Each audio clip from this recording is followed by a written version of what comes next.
What I want to know is how does one get involved in doing rock work as a woman? Do you really, really want to know? Or do you just want the rehearsed response that I always give? What would happen if we chose to really tell the truth about ourselves?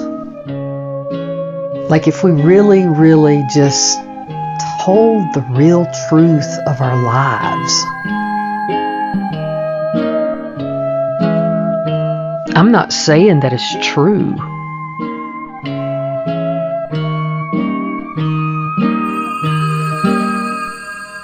I'm saying that it's my truth. You're listening to Hammered. At the ending of my junior year at the South Carolina college, my coach pulls me to the side and tells me that she's taken a job with a big school in Virginia. And I'm just devastated. She said that she had a good friend, in quotations, at another college close by, and she made the announcement and told us that we would get a new coach from South Georgia that fall, but we wouldn't meet her until the fall, and it was a female. That's all we knew. So I went back home to Georgia for the summer, and my parents had had a nasty divorce, and my dad was living by himself. He'd gotten an apartment. It was a horrible, horrible time. And my parents had been together for 27 years, but they just finally threw in the towel. But they really had a very hard, hard divorce. My dad said that I could stay with him for that summer. And Caddick had stopped the summer college program, so I had to get a job. And I chose to find something close to his apartment. It was a Magic Market convenience store, kind of a gas station, And it was kind of a gross job, and I would sit in there all day and just kind of take money and sell cigarettes and beer and gas and gross food. And there were these two characters that would come there at night. This one man, and he was probably in his 50s, and he had slick, greasy black hair, like with Vitalis or that grease that men used to put in Brill cream or something in his hair, and black horn rim Buddy Holly glasses, and he wore real high-waisted man's pants and like a kind of a pocket protector. He kind of looked like a nerd, but he didn't have any teeth at all, and he smoked, and he would buy Miller High Life beer. And he just kept kind of befriending me. And then he had this other friend named Jerry that would come in there, and he was real, real red in the face, kind of looked like he had high blood pressure and his slick back hair. And he kind of looked like a mechanic or something, and kind of had dirty fingers. And they would always kind of flirt and make innuendos, and they were kind of gross, and they would get beer. Well, then they started stealing the beer right in front of me, like Peanut, the one with the glasses. He would just walk out with it and laugh and go out, and they'd get in Jerry's truck and drive off. And I didn't really know what to do, and I was drinking the beer there too, so I was kind of stealing, so I'm not going to tell on them. So that sort of became this nightly routine where they would come in and stand around and say stupid shit, and then get them like a 12-pack and walk out. And I just let them. I had no investment. I could care less. And then this one night, I had to get a ride up to the store to work because something was wrong with my car. And they asked me, "Where's your car?" And I said, it was at my daddy's apartment. And so they came in real late, and they said, we can give you a ride home. And it made me nervous, but then again, I was like, whatever, it's not that far. It's like a mile or so. And so I got in the truck with them, and I got in the middle, which really grossed me out because I used to see like girls in the middle of two guys like riding down the road in a truck. And that always made me feel kind of sick for that girl. Like, they were controlling her or something. I just had a bad feeling about that situation, and I didn't like that setup. But I did it anyway, and so we go riding, and I said, well, my dad lives that way. And they said, well, we want to show you something. And so they go down this road, and they keep going, and we've all popped a beer, and we're sitting there drinking the beer. And we get out, and we started walking. They go, yeah, we want to show you something back here in these woods. It's this place that it's real pretty, and it was dark. It was nighttime. They had a flashlight. And so I start walking, and the more we walk, the scareder I get. Like, I know my gut, my alarm clock is saying, oh, no, no, no, you got to get out of here. This is not a good situation. And all of a sudden, I took on this persona of a child. And I began talking about my daddy. And I said, my daddy used to take us deer hunting down in this place in Georgia. And it was in Crawfordville. And there was this old house. It was kind of like a shack. And my mom would bring food, and we'd cook out on a fire. And my daddy, he was a real good deer hunter. And I would just go on and talk about my daddy. And see, my daddy was probably their age. And I kept talking about him. And the deeper we got into the woods, I knew that something real bad was going to happen to me with these two men. And so we stepped over this huge log, and then I just kept saying, yeah, my daddy, he's probably getting real worried about me, and I really should go home. And the more I talked about him, I think I saw them sort of look at each other, and it was like something must have struck a chord with them, and they gave up. And we turned around. I said, well, let's go. This is real pretty. Let's go. And I started walking real fast, and they walked behind me. And we got to the truck, and I could tell they were kind of like put out, sort of a little bit disappointed. I don't know, but it was just a horrible, horrible situation. And I got out of that truck. And so I continued to go and hang out with Ann and Karen, and we would go to all the straight bars in Buckhead. Now, they would dress up. They were attractive, and they would wear kind of good clothes. And Karen looked like she looked like Sheryl Crow, the singer, real pretty. And Ann was sort of a cross of like that singer Laura Branigan and Anne Margaret. So they were real lookers. And so they could attract all the married men. And the married men would come up and talk and flirt. And it was so gross.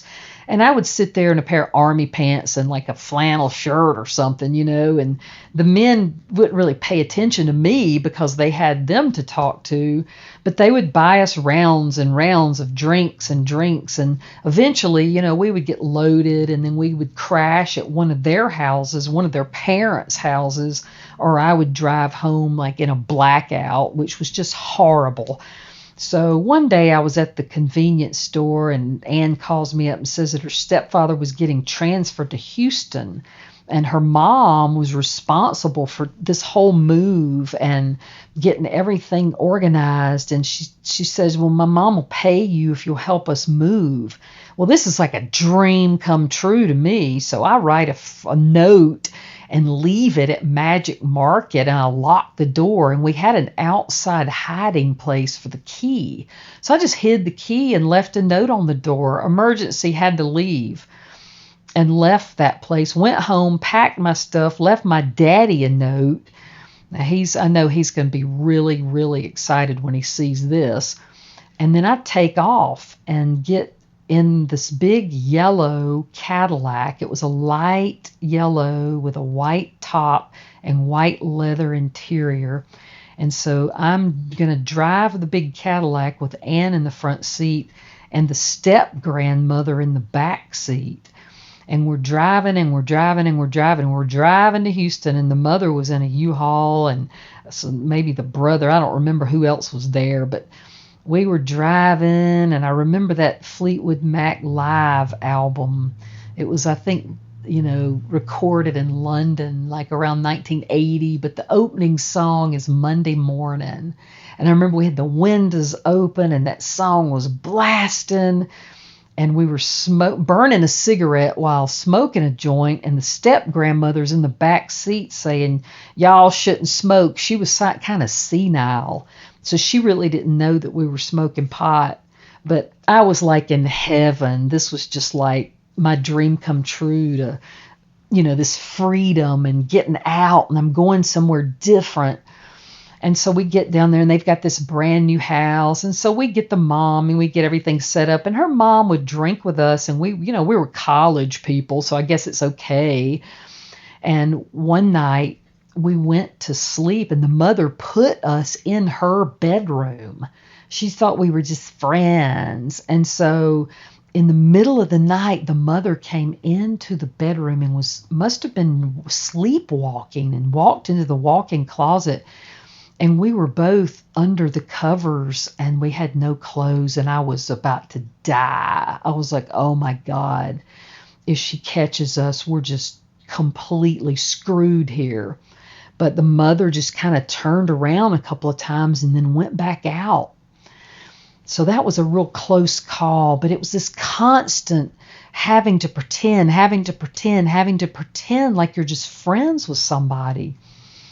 So that summer was pretty wild, needless to say, and I rested on my laurels. It was the first time in my life I did not touch a basketball. I could care less about basketball. I didn't work out. I didn't run. I didn't do anything.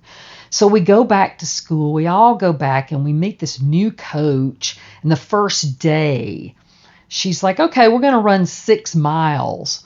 Well, I'd been doing coke and smoking dope and smoking some more cigarettes and drinking all summer.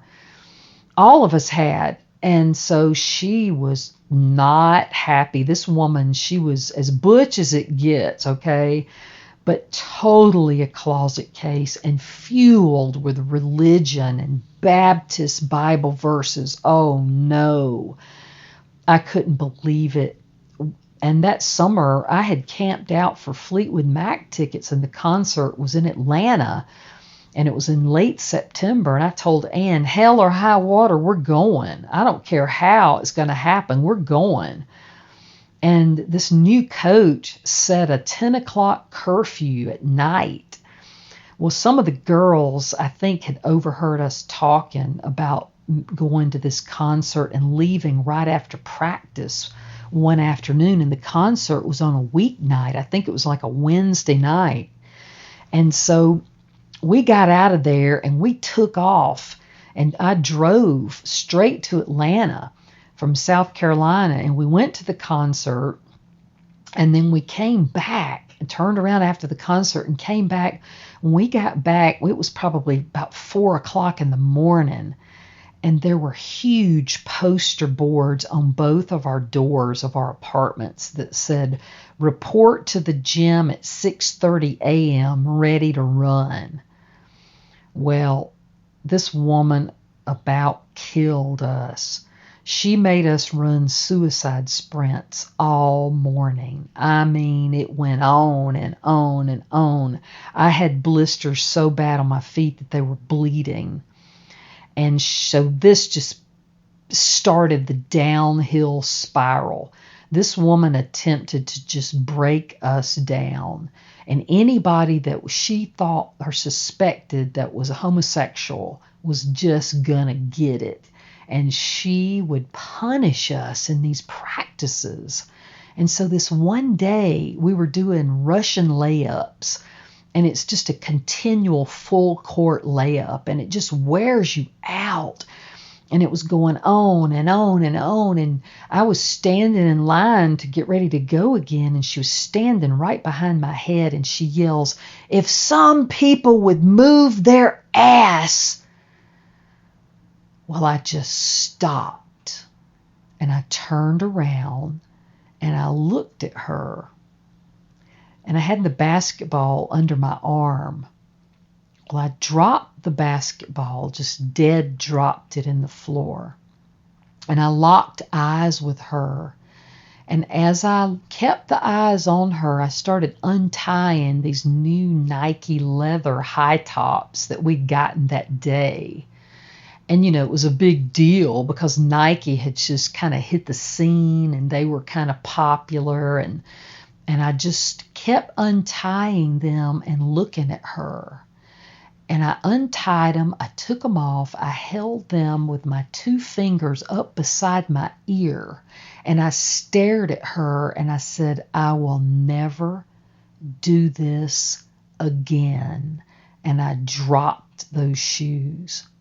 When she yelled at me from behind me, I heard every fucking angry, nasty basketball coach and my father throughout my entire life yelling at me. I heard everything I had ever heard from them. No pain, no gain. Do you want me to plant my size 8.5 up your rear end if you don't jump? Over and over and rebound, jump, Jill, Curly, over and over. It was like a choir. It was like a choir of crew-cut white men with t-shirts with the sleeves rolled up, sweating, with tobacco juice coming out of one side of their mouth. It was like a choir yelling at me, and I just couldn't take it anymore. So I turned around and I started walking out. And when I opened that door echoed through that whole gym. And we had to practice in the auxiliary gym because we were the women's team. We couldn't practice in the real gym because the men always had it. As I walked out that door, she yelled, "You will regret this until the day you die." And I go in the locker room, and Clara, the girl who had kind of rescued me with a bloody leg after knee surgery, she chases me in there, and her eyes are just big, and she's like, "Jill, don't do it. Come on, Jill, don't do it. Don't do it. Come on, don't do it. Don't give it up," because I was giving up my whole scholarship. I had 1 semester left. This was my last year, and I would graduate from college. She said, "Come on, don't do it." And I said, "Oh, fuck it." I said, "It doesn't matter. I've just had it." So I got back, and that evening, this coach called me, and she said, "You be in my office tomorrow." And so I reported to her office, and I sat down, and she said, "I want you out. You've got until Friday to get out of the apartment. You sign these release forms, you turn in your books, and you are out of here." And in my arrogance, I sat there and I looked at her, and I thought in my mind, well, I'll just finish at Georgia State. I'll go back and I'll finish. It won't be a big deal. So Anne had gotten an apartment across the road in these other apartments with a childhood friend of hers. And so they said that I could come over there and move in with them. And I went and got a job at a bar called the White Horse. And then I got another job at the mall at this new kind of hot dog restaurant with some man. He was like this old washed up restaurant tyrant, mean as hell. And this was like his last chance to make it. And he had like this loser son that was like an alcoholic anarchist, and he loved that band, The Clash.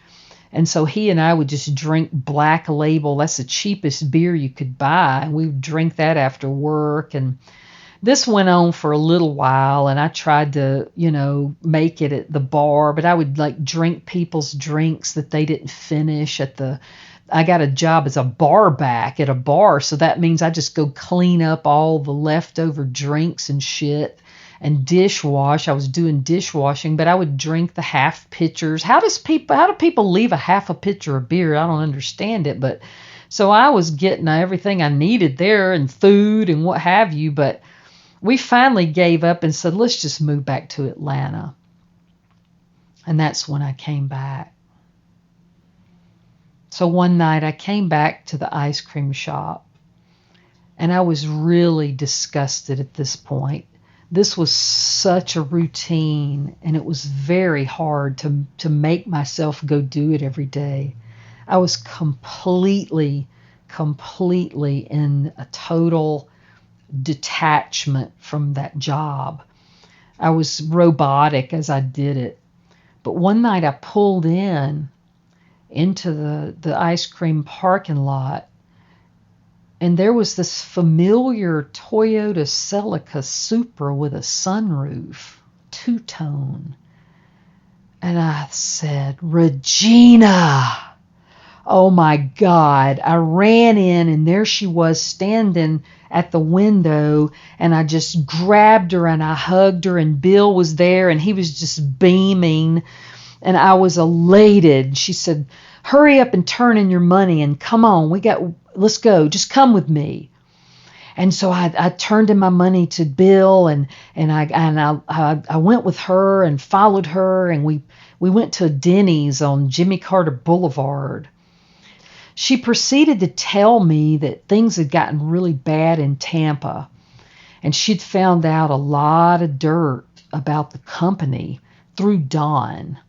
And Don was getting crazier and crazier every single day, and he and Dave had started going out and drinking, and Don had kind of been on good behavior when Regina and him first got together. And he didn't drink, and he was just working and trying to be responsible. Well, once the honeymoon wore off, his true colors started showing. And so Regina got scared, and whatever information she had learned about this company, she was pretty scared about that. And I think it takes a lot to spook Regina. So anyway, Regina called Stuart and said, get me out of here. And Regina was kind of like Belle Watling in Gone with the Wind, and Stuart was kind of like a red, angry Rhett Butler. They sort of had this understanding. They had a bond and a trust that I could never really understand. But Stuart would always listen to Regina and do what she wanted or what she suggested. But I felt such a relief. I knew she was going to help me, but she laid it down. She said, Jill, look, Bill filled me in about Allison and Lisa. Jill, this is a bad and dangerous situation. You have got to get out of this.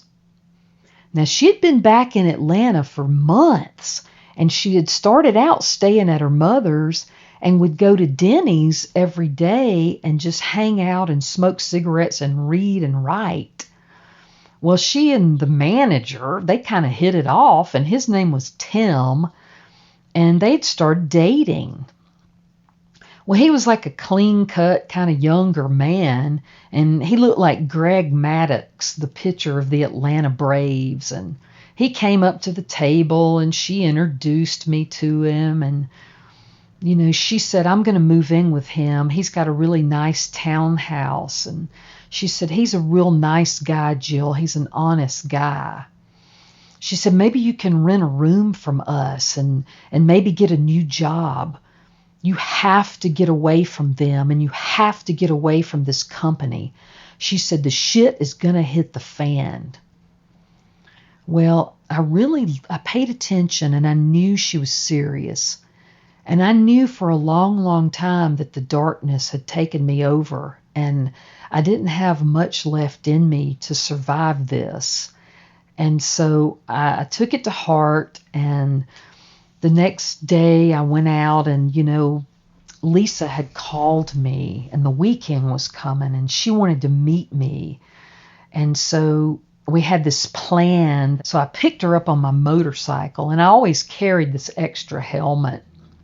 And it was a late Saturday afternoon, probably 5:30-ish or so, and Allison was still out selling ice cream. So Allison's car had broken down, and she was borrowing her grandmother's station wagon, and it was this old wooden paneled station wagon.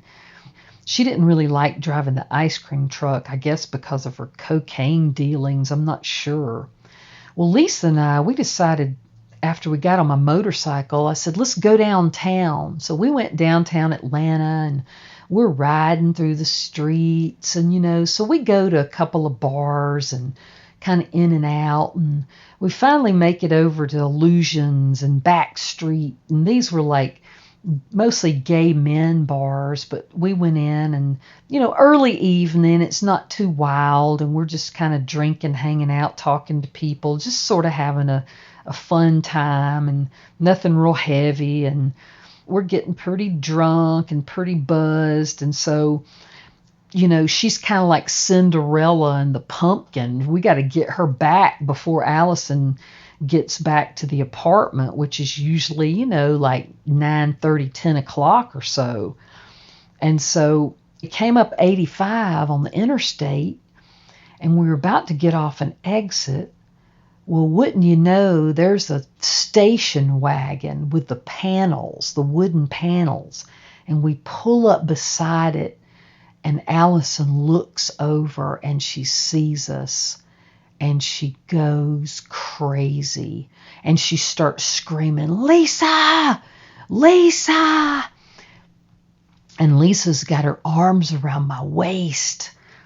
And so I just go. I go through the light, and we take off. When we go down the access road, I am flying, and I get back on I-85 North. Well, I just haul ass. And we are flying, and she's holding on to me for dear life. And we're trying to talk, and you can't really hear because we're going so fast. And she's like, what are we going to do? And I'm like, I don't know. I'll think of something. And then we started laughing, and it's not funny. And so we finally get off at my father's exit. And so I thought, well, we'll hide the motorcycle. And then we see the station wagon is coming after us, and we hear her screaming again. And so I start cutting down all these back streets, in and out and in and out, and going a different direction away from my father's apartment. We've got to lose her. We're going to get killed. She's probably going to run over us. We've got to get out of here.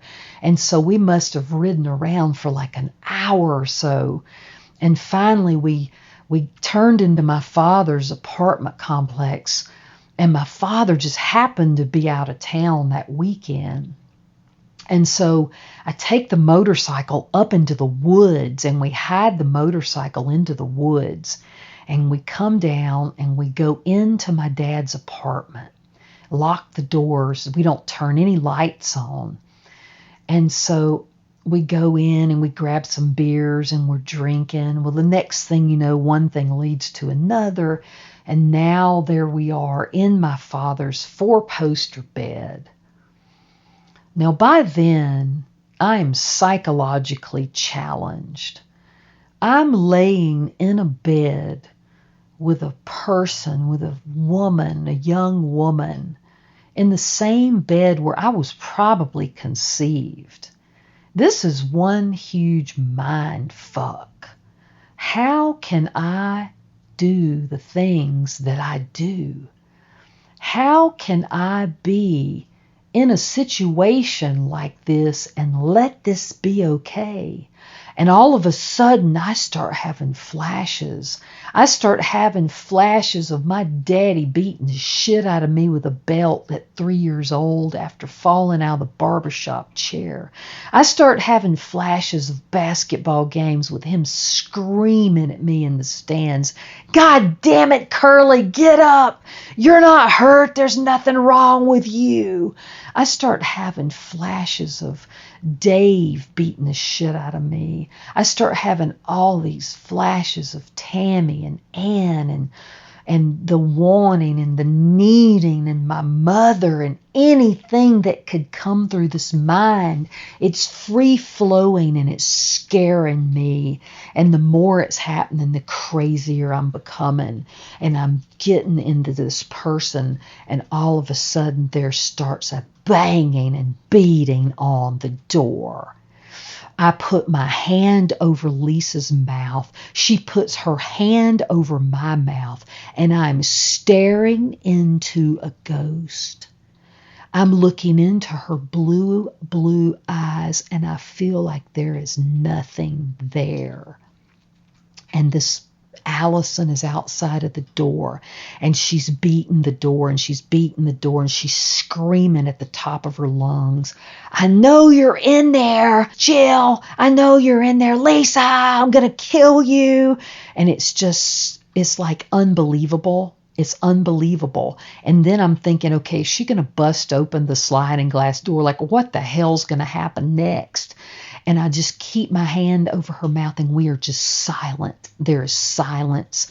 And the next thing, she starts beating on the back window of the bedroom window. She's right there. And we're silent, and we're frozen. And it's just almost unbearable. Part of me just wants to get up and just let her in and just go ahead and let her stab me or kill me. But I cannot move. I cannot move. And so she finally leaves. She finally goes away. But we're not going to dare come out of there. And so the next morning, I got on the motorcycle and took Lisa, and I dropped her off in the neighborhood before the apartment complex. And I rode my motorcycle back to my father's, and I realized I've got to call Regina.